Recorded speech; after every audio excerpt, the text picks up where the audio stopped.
Hello, folks, and welcome to episode 23 of Squares Realm. I tried to record an episode there just 2 minutes ago, but the battery died and I was losing track in the conversation. So I thought I'd just start the whole episode all over again. So this is the one you're going to see. But this one's loose form and conversation. I haven't really got nothing structured. I think I just want to talk about some of my frustrations with creativity lately and how I'm looking to move forward, and just basically get a chat in general about the creative process and where I'm at and where I would like to go, because I feel like I've got so much more potential, so much more I want to do, but time and procrastination seems to be getting in the way with me a lot lately. I spend so much time thinking about creating that I actually don't get round to the process, and I think a lot of it is actually in doing more than contemplating. But I've also felt a lot like some of the ideas I've been having, I would like to express them more in long form format after watching John Frusciante there talking a wee interview exploring the themes of creativity. I thought, that's something I would like to talk about.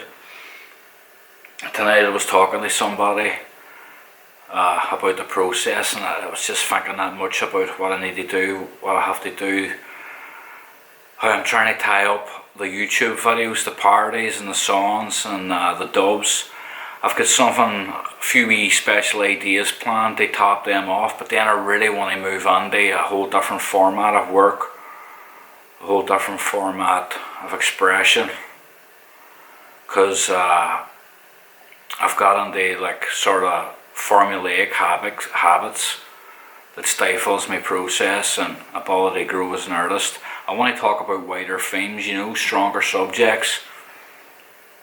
For a while there, my identity was kind of clashing as I've been maturing and reshaping my principles.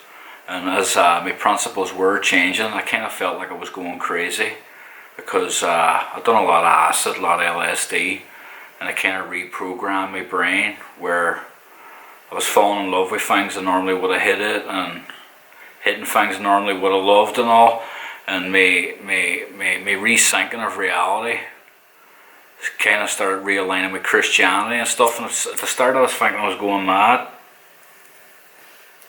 and it got to a point where I was actually questioning the validity of my work as I became more Christian and got into more of the teachings of Jesus.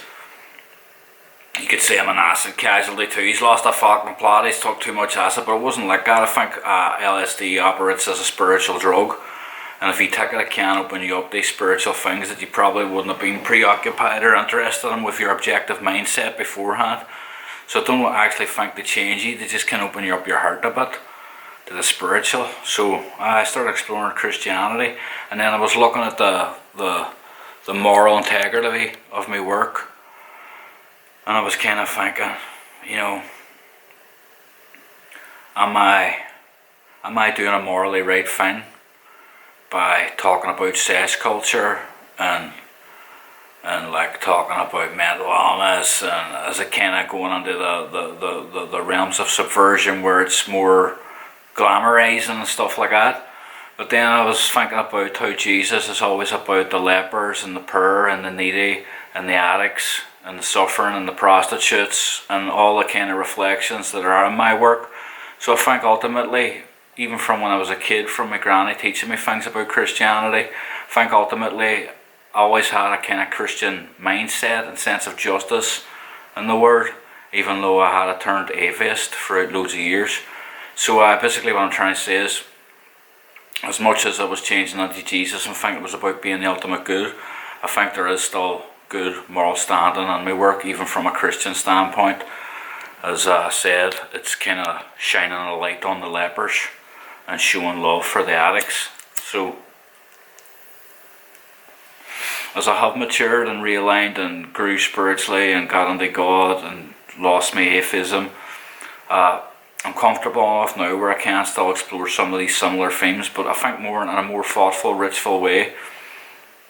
A lot of the people look at the stuff with like a gutsy and they think, oh God, there's a fine line between bullying and between looking at something and like looking down and laughing and celebrating. There's a fine line between that.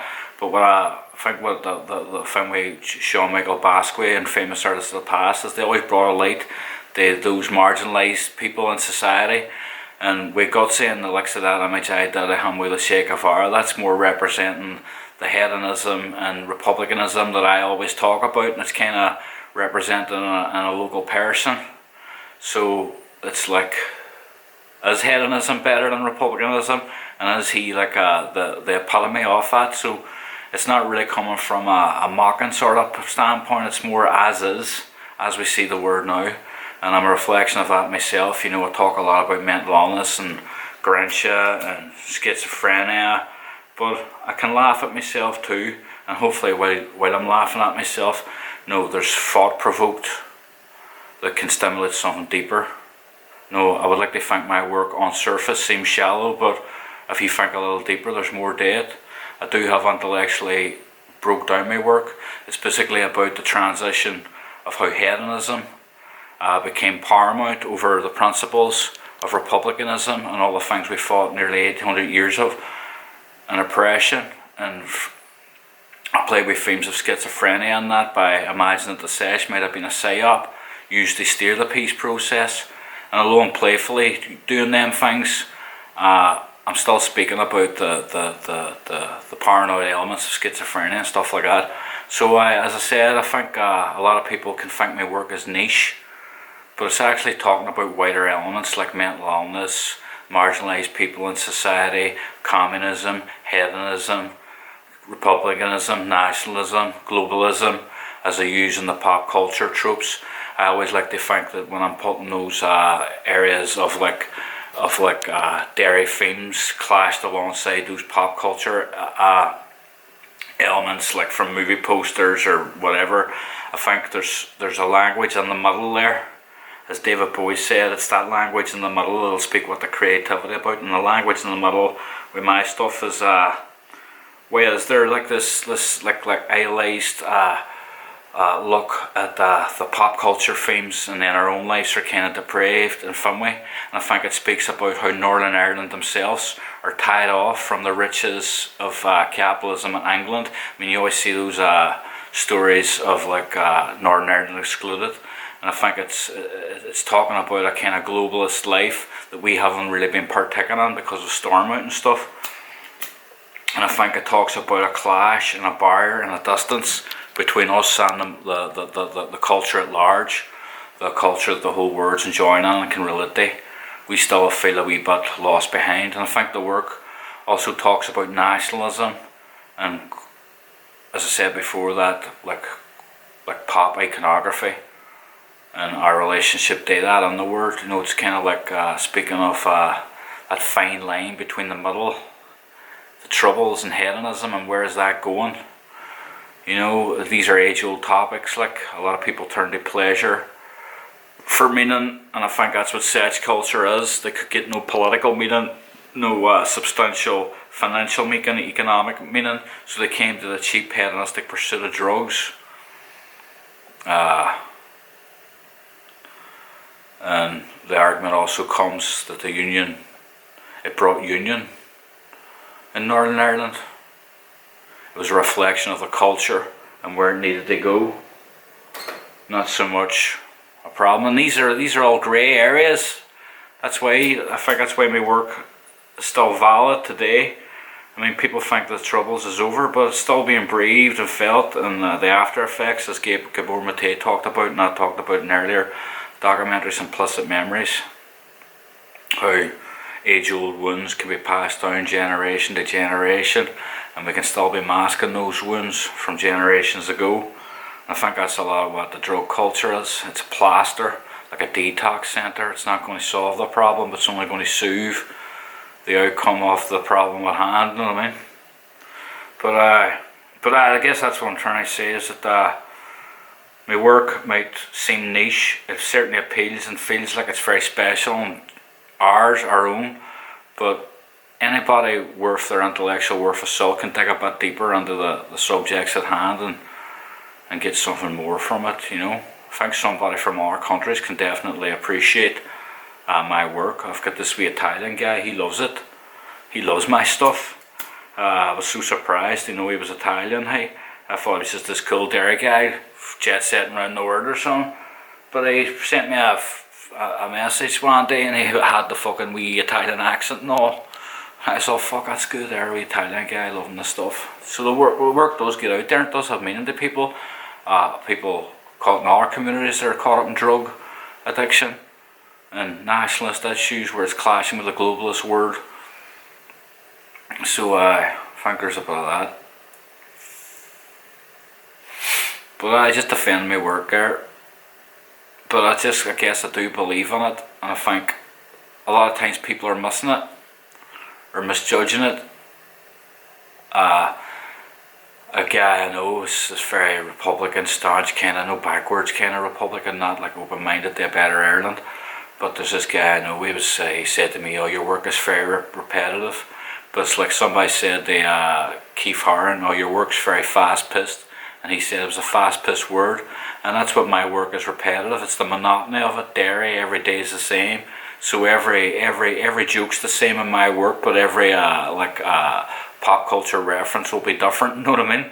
And that's the monotony of dairy coming through and all these revitalised pop culture icons, you know what I mean? So I guess that's what I'm trying to do, is make you understand a bit of the work. But lately I've been stumped. I've been meaning to do more of these podcasts, which I will do more of. I will definitely be knocking more of these out and knocking more work out. There's a guy called Kieran Wilson. He's probably all know him. He's a big gentleman, one of the nicest men in Derry in my opinion. Hey, proper, like non-judgmental, proper sound fella. Hey, but I'm going out with him. He's going to be a cameraman for a few days. We're going to get a few videos made, hopefully in the coming weeks, coming days if we get more productive. But that's what I'm kind of aiming for, is to be less procrastination, knock out free song parodies, a big fucking, this one will go, I'm aiming for the last song parody or the last movie parody to be viral potential, not just in Derry but widespread. I want it to prove to people that I wasn't aiming for viral videos, I was trying to keep it local, you know what I mean? But I think I'm capable of viral potential. Like, it's not hard to make a viral video, it's all about the themes and stuff like that. If the production's good, it'll go far. So that's what I want to do with the final movie parodies on the YouTube channel. Then I want to get big into painting and explore maybe Christian themes and the resurrection theme that seems to be entrenched in Western society and everywhere you go. I mean, you might not consider yourself Christian if you're watching this, but there's no denying the themes of Christianity are all around us. You know, resurrection, rebirth, the phoenix from the flames, stuff like that. But that's something I was thinking about too, about how, you know, the ideology that I do try and promote my work could be related to republicanism. And it's not really about that. I guess it's more about the invasion of the corporate world and the normal societies and how money ruins everything. Sorry, I lost my train of thought there, but I was just thinking, it's more about the invasion and the nationalist, you know, normal communities, and the kind of, my work's kind of like an attack on the gentrification of culture and national identities. Because as much as globalism likes to promote multiculturalism and all that there, I think multiculturalism underestimates the diversity and right and sovereignty we're all obliged to have, you know what I mean? You know, respect cultures, right to preserve their borders and their buildings and their homes. But that's another deep topic. But I think about that sometimes, about the ideology of my work when I'm defending. Because when I read the wee black book there the other day, the wee book that they used to hand out to Republicans, if you read some of that literature, it's steeped in homophobic talk and fear of homosexuals. So the commies and all that there, they're not exactly LGBT, but you see Che Guevara flags and all. And I think what we were is as Irish people was anti-imperialist. We were anti-British. I don't think we were so much pro-communism. I just think that the Irish War became involved and entrenched in that because we needed to get our arms from somewhere. We needed arms to fight them. But I think mainly, as Irish people, we're anti-imperialist. We're anti-state. We're anti-government. Whereas communism and socialism pertains a lot of power to the state. But Irish people that I know were anti-government, anti-state. But that's how a lot of this can get lost in the details. But the creativity process. The creativity process is a lot to think about. That's what I'm talking about ideology. I suppose it's because you're putting messages out there, and sometimes you're not aware of where those messages came from. And that's where I'm at in life as I've transitioned into like proper being a mature adult now. I'm no longer like a fucking madman anymore, running around being mad. I've got a certain amount of grip in my life. Me and my girlfriend are stable, everything's going good. But I've matured so much that I've questioned a lot of the things I learned in life. And as I said before, taking that acid and stuff, experimenting with that there, changed my personality. And I wouldn't recommend that to anybody either, by the way. I was all for it and thought it was all hype about it fucking your head up, but it can change you, and changes that can be certainly uncomfortable, and if you're not willing to transition under them, they could probably make you top yourself. But I've adjusted now. I'm a new person. Change is constant. It's the one thing that's constant throughout life. The one thing that never changes is that everything changes. It's a scientific rule. It's about how you adjust to that change and keep continuity in your soul. So the way I've always looked at the world is the one thing that's continuous with me is I'm a creative and I'm an artist. I just got to realign what message I'm trying to put up now in the world as I have changed. So I think I've probably shone enough light in a comedy sense and sort of breaking the barriers of having a conversation with sex culture and all. And I think I've done enough in the elements of the clash between Republicanism and sex culture. So I think as I move forward, I'm going to try and move on to painting and more of these episodes. More of these episodes of Squares Realm. Do them parties, tie them up, then have fun again. Because it's become a bit of a chore for me doing these things, keeping people's happy, people's expectations of you as a creative. They want you to be a certain way and you feel like you got to fit into the profile. If you don't fit into the profile, you won't love it. But at the end of the day, you're not doing it for love, you're doing it for self-expression. So you got to find new things that you want to get out of your system. And that's where I'm headed now in life. That's my next goals. I've neglected painting for quite a long time. But that seems to get good response. I mean, everything has a mood. Every medium has a mood. Memes are quick, expressive, blending text and pictures. Poetry is more elegant, spiritual, more of the depth of the heart. Writing is like narrative based, writing stories. Comedy is all about jokes, punchlines. There's poetry in that as well. Every medium serves a creative outlet, so I'm under them all, but I'm hoping to evolve and change and grow. So I'm probably rambling on about growing and changing and doing this and doing that. Who gives a fuck square? But that's where I'm going at. I want to do new things.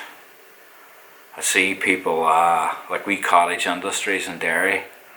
I'll not name names, but I approached them about doing something for mental health for charity, and they actually approached me and they started their business. But I was too busy, but they took that as a slight and think I'm a cunt now. But that's alright. But they're basically imitating me, but hit me. So, fuck them. But I'll do something that they can't imitate. I'll do something now based on skill. So that's where I'm going. But I watched the film with tonight, John Frusciante, and that's what my friend was talking to me too. He put me onto this John Frusciante interview, and he was talking away about creativity in the process and how, music itself is just random noise, but it's the intelligent human brain that rearranges it. And music doesn't exist to anything but the human soul. It can hear, or parrots and stuff can pick up rhythms and stuff as well. But it's the living being that interprets it. That's what makes something great. It's not your own opinion of it, so you shouldn't be so hard on yourself. I'm always giving myself a hard time, thinking I'm not good enough. Is this work worthy? But I think getting that acknowledgement from GB News and them doing that there, that gave me a sense that bigger eyes are seeing me.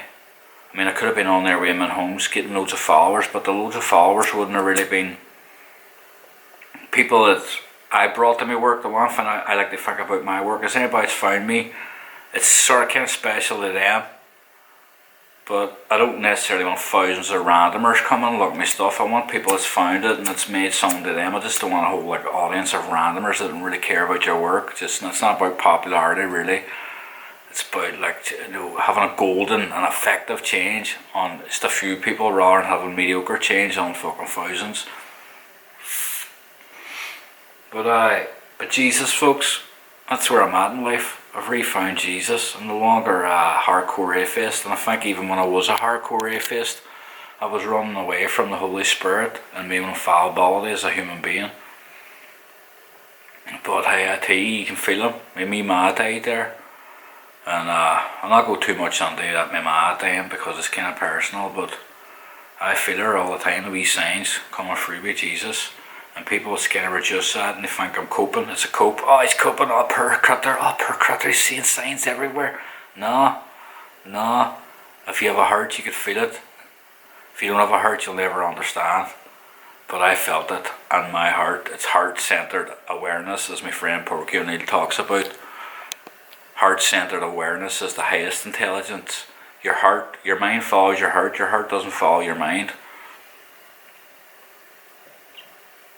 But that's a wee bit of scope from my pal Porky, who I might get on for a few episodes. We've been talking about possibly getting him on, because me and him have a bit of banter, and we relate in lots of ways because we're not that we're elevated, enlightened beings or something, but we see things very differently, and there's consistency in how we see the world. It's not madness, but to everybody else, all the normies and all the people on Facebook, they think Porky's a bit bonkers. He's not bonkers. He's operating in love on a higher vibrational frequency, and he's trying to do things which are perceived as hit, but really it's about the ultimate goal of not being deceived by the machinations of B and all the elites and all. His head's tuned in. They know they know enough about that we're all being deceived widely by money and corruption, and our hearts are what's at stake. And I think that's what my friend Porky feels about the world. So I think I'll get him on for one of the episodes. But just doing this here was kind of fucking get it off my system a bit, because I felt like I wasn't producing enough, and I've got things to do tomorrow. I've got a few prints to give people, and a few things to organise, and then in the coming weeks I'm going to remake a video that I made before but I just wasn't happy with it. We might also be remaking Rats Up in Craigan, shooting it with a gimbal, spending extra time on it, but using the same original vocals, just so that the element of nostalgia isn't destroyed, but reshoot it on a whole higher vibrational frequency, as I was saying earlier. But we're going to do some of that there. Sharpen up a lot of the videos, just so the YouTube can be let go and do more squares, realms, paintings, poetry, and short films, and many, there's so many things I want to do. I want to be making short films. I don't want to be making just wee party videos, simple. I was a cheap laugh and got things across for a while, but now I want to get more scope, more meaning, tell stories, and even do documentary type stuff. Work on sort of journalism, journalistic type stuff, documents. There's a lot to do. But I don't know, hey, the creativity process.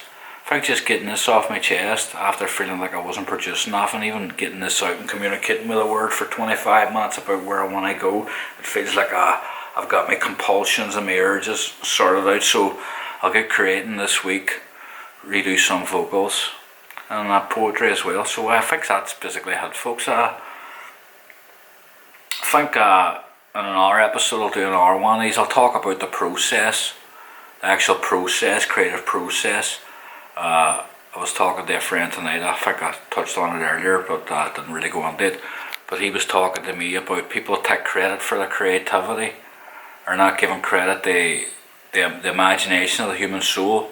And I said, you know what, you're very right there. I said, a lot of artists are always saying how it comes from God. And I believe that too. Like, I've always had an innate ability to draw ever since I was a kid. There's no real practice. There's a realization that pops into your head. Your observant mind sees it and goes, oh look, that's a realization. But then the practice and effectiveness of it, just, it's like magic. It comes and goes, oh look, now you know how to do that. And I operate it, and the skill involved is more like getting used to your dexterity of your hands. But the ideas and all, they just flow down from somewhere onto you. You can't take responsibility for them. So we were talking about that, just about, you know, about how a lot of people put the ego and the identity ahead of the creativity and try and take all the credit for it and be egotistical and almost become gods in their own head. But really what they're doing is just conduits for God's work, or the imagination's work, or whatever way label you want to put on it. But imagination is something that's very not understood. I mean, what generates that power, you know what I mean? It's something beyond the self. But I think we'll leave it at that, folks. And remember, say your prayers. Say Jesus ain't all the fucking shit it's made out to be. That's what I've started learning in a few years. There's loads of lunacy goes on in the Catholic Church, but that's not what Jesus is about. And my idea is Jesus said, eat this bread in memory of me, because he wasn't setting up a church. He was saying he came to earth so we could pray to him. We don't need a church. It's said in the Bible, you find me under a rock, under a stone, anywhere you go. You know, God's on and outside and everywhere. So I think when we eat the bread in memory of him, that is the church. It's simple food. No, eat in memory of him. It's not so much the foundations of the Catholic Church, which I've heard many people say are attacked by Luciferians. But that's all the ideological side from it, I think. But the main thing to take with is it's not all about hate and all that shit. It's about love. Jesus is about love and about saying, he's here to give yourself a hard time. It's grand, talk to me. But on that note, take care, folks. I'll talk to these in the next episode. Don't let the bastards grind you down. Up life.